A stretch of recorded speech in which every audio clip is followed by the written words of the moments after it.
तमसील शादी की दावत मत्ती 22:1-14।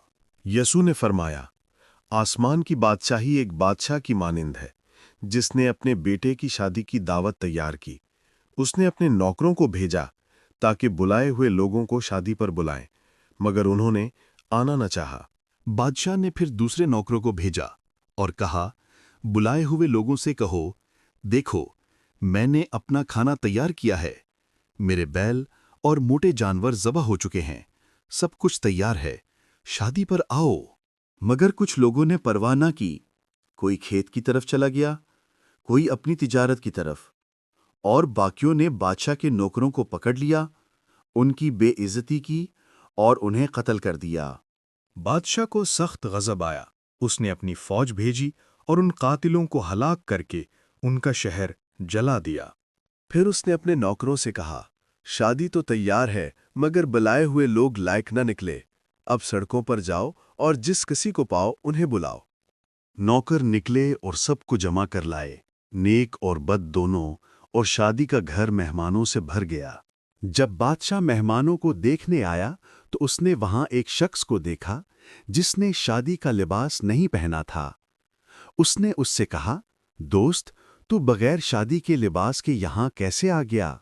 वो शख्स खामोश हो गया। फिर बादशाह ने कहा, इसके हाथ पांव बांधकर उसे बाहर अंधेरे में फेंक दो, वहां रोना और दांत पीसना होगा। यसू ने कहा, क्योंकि बुलाए हुए बहुत हैं मगर चुने हुए थोड़े हैं। अज़बाक दावत नजात सबको दी गई है। खुदा अपनी बादशाही के दरवाजे सब के लिए खोलता है। नेक और बद सबको बुलाया जाता है।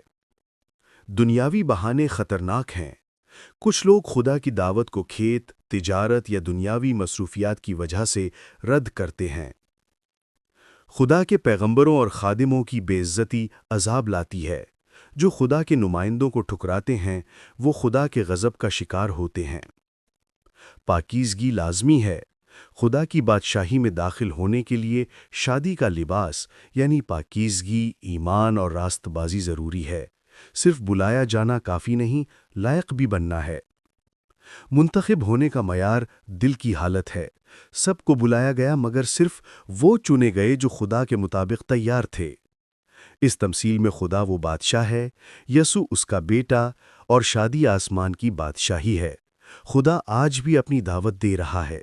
सवाल ये है कि क्या हम रद्द करेंगे या तैयार होकर उसकी बारात में शामिल होंगे। जो ये वीडियो देख रहा है, खुदा आपको बरकत दे और आपको अपने जलाल के लिए इस्तेमाल करे। आमीन।